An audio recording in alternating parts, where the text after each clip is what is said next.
Meu caro presidente Inácio Franco, senhores deputados, gostaria de ressaltar o nome do nosso líder, deputado João Leite, que eu ressalto porque gostaria de ter tido a oportunidade de compartilhar com Vossa Excelência do pronunciamento importante que fez essa tarde. Mas, como foram muitos os pedidos, eu fiquei também, assim como o deputado Rogério Corrêa, na expectativa, e não foi possível nos atender devido aos anteriores pedidos realizados à Vossa Excelência, porque foram muitos os nobres parlamentares que quiseram compartilhar da ideia e do debate que Vossa Excelência trouxe a essa casa.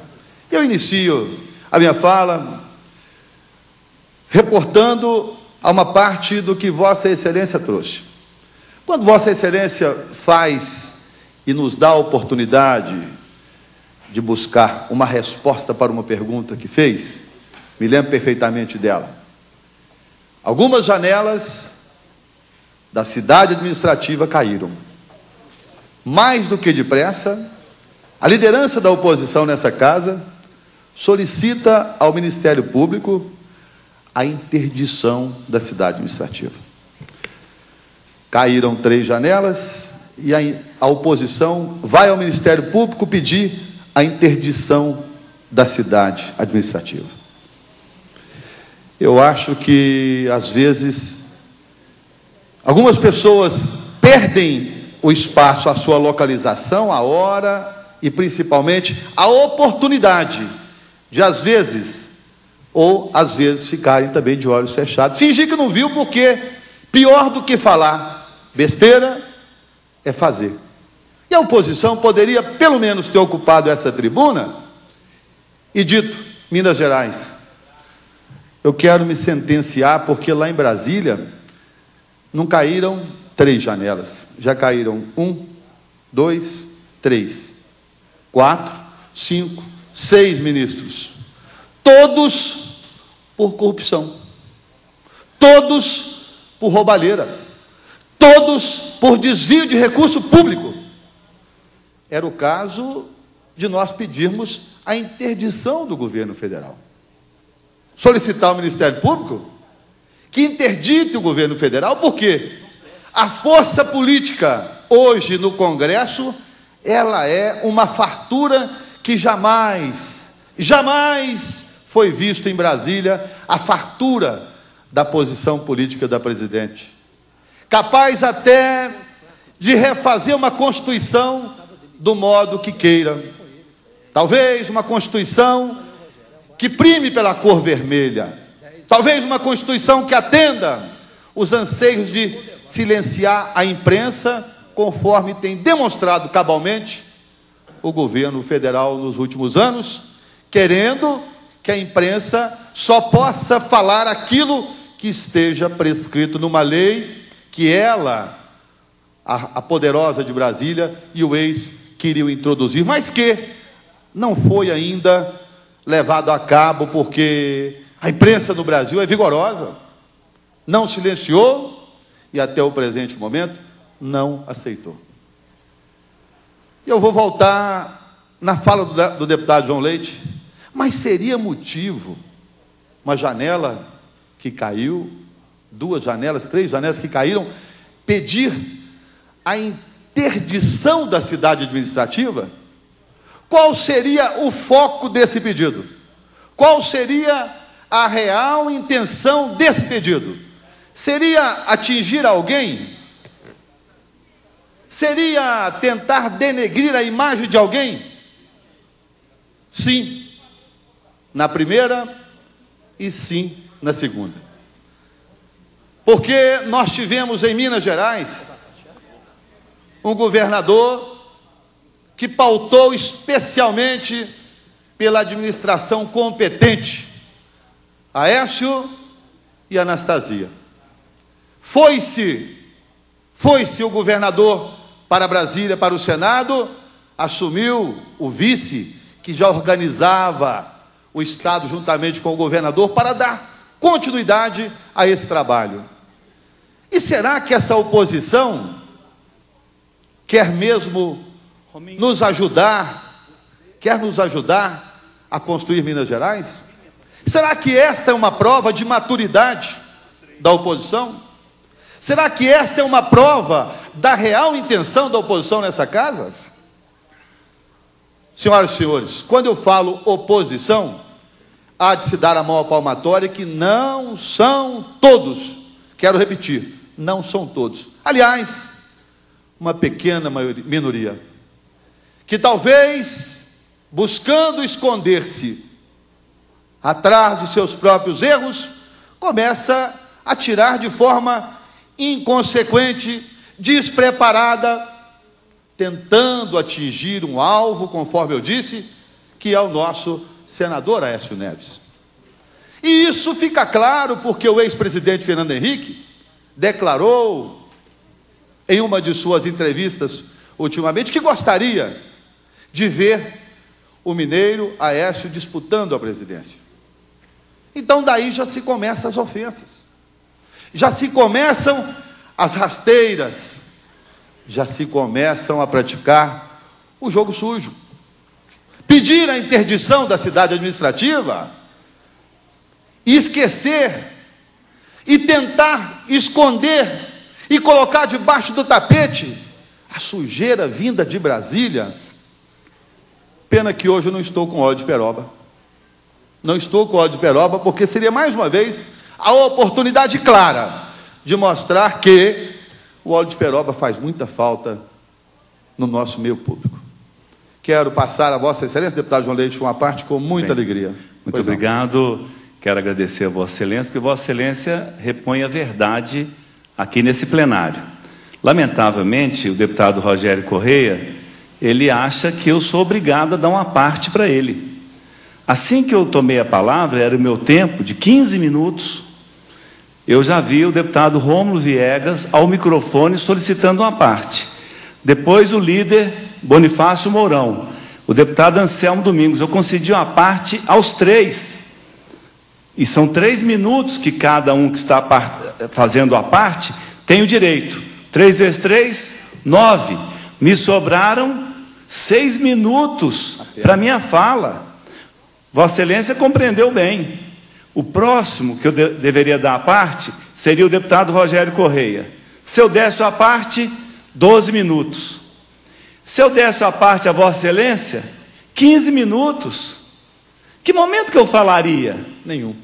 Então, eu lamento, não é? Esse, infelizmente, é o jeito do deputado, né? E ele gosta de expor os companheiros, gosta de expor as pessoas da tribuna, dizendo que eu não sou um democrata, que eu não quero o contraditório, que eu quero ouvir. Eu ouvi 3, são 9 minutos. Se eu ouvisse 5, seriam os meus 15 minutos. E me parece que ele é um professor de matemática, é fácil de se fazer a conta. Eu lamento muito, não é? O deputado que lutou muito para que não existisse a cidade administrativa na região noroeste, ajudaria muito a região, mas Aécio Neves beneficiou a região norte, já que o deputado impediu a construção da cidade administrativa no aeroporto Carlos Prates, fez campanha contra. Nós fomos então para a Zona Norte de Belo Horizonte, que beneficiou muito a Zona Norte de Belo Horizonte. Vossa Excelência, que é muito cuidadoso, gosta dos dados corretos, cometeu um erro. E eu quero chamar a atenção. Não são 6 ministros, já são 7. O último. E podemos falar também do presidente da Casa da Moeda. O homem estava fazendo dinheiro lá com a manivelinha lá. Não sei o que estava acontecendo. E depois eles querem dar lição de gestão, de governabilidade. Olha a situação da Bahia. Está falando em 3 janelas que caíram. Nós estamos falando de mais de 100 mortes com a greve da PM. E o mais grave, o líder da greve da PM lá diz que o governador e o PT, eles que insuflavam antes a greve na Bahia e agora não querem diálogo. Parabéns pelo seu pronunciamento. Obrigado, deputado. Eu gostaria de trazer ainda, porque as colocações aqui feitas, todas merecem uma resposta dentro do assunto proposto. E nós não podemos buscar subterfúgios para poder dar uma condição à sua legalidade, dar a ela uma condição especial de visibilidade? Não. O governo de Minas publicou uma nota dizendo, ainda no dia posterior aos fatos, do temporal, dos ventos, da chuva, e que já havia iniciado as providências junto à construtora, aos responsáveis, se houvesse necessidade de multa, de refazer todo, parcial o serviço, isso já foi tomado as providências. Mas se pau que dá em Chico tem que dar no Francisco, então vamos aos exemplos. Eu trago aqui, em agosto de 2010, as obras que foram dadas por concluídas, o que é falso, o palácio foi reaberto. Eu falo de Brasília, lá de Brasília. Reportagem de Daniel Pereira da Veja, dessa semana, conta uma história cabeluda e cara. A obra lá do Palácio do presidente Lula estava orçada em 78 milhões, mas não saiu por menos de 112. Pois é, segundo o relatório da Secretaria de Controle Interno da Presidência, datado de outubro de 2010, não há documentos que comprovem a elevação de gastos. O documento sustenta que o governo pagou à empresa Porto Belo Construções 5 milhões e meio a mais do que era devido. Pediu ressarcimento? Não. Ao contrário, o governo negocia ainda o pagamento de mais 3 milhões e meio à empresa que pede mais 11 milhões. A reforma do Palácio do Planalto. Uma parte, meu deputado. Eu só concluo o raciocínio. Quer dizer, o que ficou de errado lá não pode ser dito. E eu não quero dizer que aqui tem erro e que estou trazendo erro de lá para consertar erro de cá. Absolutamente. Quero ser enfático, quero ser cristalino, quero ser cobrado, mas tenho que dizer que aqui na cidade administrativa, o que ocorreu foi tomado as devidas providências, enquanto que em Brasília se escondeu, não se buscou. E para complementar a minha fala, o deputado João Leite nos lembra que, ao invés de 1, 2, 3, 4, 5, 6 ministros que já caíram por corrupção, mais o da cidade, Negromonte, e ainda o presidente da Casa da Moeda, que, com acusações gravíssimas de estar levando dinheiro do contribuinte para os paraísos fiscais, e também já foi tirado do cargo, não é mais o presidente da Casa da Moeda. Então, colocando o meu raciocínio à frente, vamos lá. O secretário, o ministro que assumiu no lugar do ministro da Cidade, Nego Montes, a primeira entrevista que ele deu, eu e os outros ministros estamos temerosos do que vai acontecer conosco. Por quê? A Controladoria da União está fiscalizando demais. Foram as afirmações, todo o veículo de imprensa publicou ontem, que eles estão temerosos com as suas ações, tendo em vista o eficiente trabalho da Controladoria Geral da União. Quer dizer, já se entra preocupado de ser auferido as suas mudanças ou as conformidades e continuidades que o anterior estava procedendo na pasta. Ou seja, nós vimos que lá no Rio Grande do Norte, o DENOX, de 47 projetos em execução, 37 eram do Rio Grande do Norte. O Bezerro, melhor dizendo, o Bezerra da integração, Bezerro Mama, eu estou falando Bezerra. O Bezerra da integração disse que Minas Gerais não recebeu recurso para prevenir das chuvas, porque nós não temos projetos. Porque nós não temos projetos. Mas o Bezerra esqueceu de dizer que construtora que bancou a campanha do seu filho foi uma das mais beneficiadas e que, ao contrário dele, que devia mamar, outros estavam mamando na teta no lugar do bezerro. Lá no Pernambuco. Pernambuco esse que nos tomou uma parte da Fiat e que bravamente o senador Aécio Neves tentou reverter, mas a força do Planalto foi maior. Foi maior e perdemos para Pernambuco a boa parte da Fiat. Perdemos para a Bahia os investimentos da Petrobras. Senhor presidente, nessa minha conclusão, que é muito importante eu ter terminado, eu não poderia deixar de solicitar a Vossa Excelência que permitisse ao deputado André Quintão os 2 minutos que Vossa Excelência deu para outros que assim precisaram. E eu solicitaria também a grandeza de Vossa Excelência de atender. Eu concedo mais 2 minutos. Por favor. Nobre deputado Duarte Bexiga, primeiro cumprimentá-lo pelo retorno a mais uma sessão legislativa. Vossa Excelência, que tanto contribui na Comissão de Participação Popular, mesmo não sendo ainda membro efetivo, seria uma honra para nós tê-lo como membro efetivo, agora representando essa nova bancada que se constituiu aqui na Assembleia, do PSD, e dizer para Vossa Excelência, sem entrar aí nas comparações, sendo muito objetivo, até pelo tempo concedido pelo presidente, seja a questão das janelas, das fissuras, de questões mais internas, que são até admissíveis numa obra daquele porte e num período de adaptação do conjunto de servidores, a maneira mais fácil de não transformar isso também num cavalo de batalha é nós acertarmos com o governo uma pessoa que possa vir dar as explicações técnicas.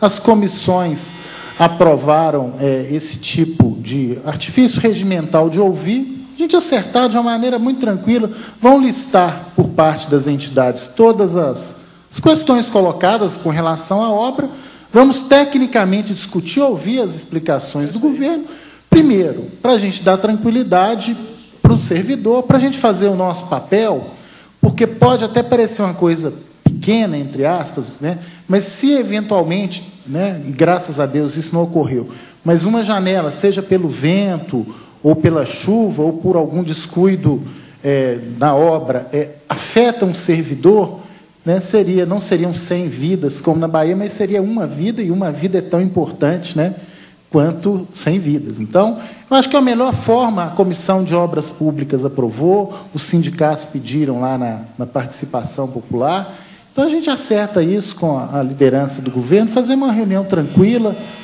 sem nenhum tipo de exploração político-partidária, mas para tranquilizar os servidores. Agora, só para concluir, seja o Bezerra ou Bezerra, foram muito elogiados pelo governador Anastasia e pelo senador Aécio Neves, né, que é muito amigo do governador de Pernambuco. Então, acho que tanto o Bezerra quanto o Bezerra foram muito elogiados pelo governador Anastasia e pelo senador Aécio Neves, o que não, de forma alguma, né, nos tranquiliza do ponto de vista de Minas Gerais querer, né, mais investimentos de toda possibilidade de organismos internacionais, nacionais, de onde venham, Minas sempre quer mais. Mas parabéns aí pelo pronunciamento de Vossa Excelência. Obrigado. Senhor presidente, para terminar e para concluir, eu disse aqui, deputado André Quintão, que uma parcela da oposição, ela age de uma forma que nos encaminha na busca de soluções. A outra pequena parcela, da qual não incluo Vossa Excelência, e Vossa Excelência sabe da distinção que tem pelo trabalho que Vossa Excelência tem feito nessa casa, ela busca, na verdade, não uma solução, mas uma confusão.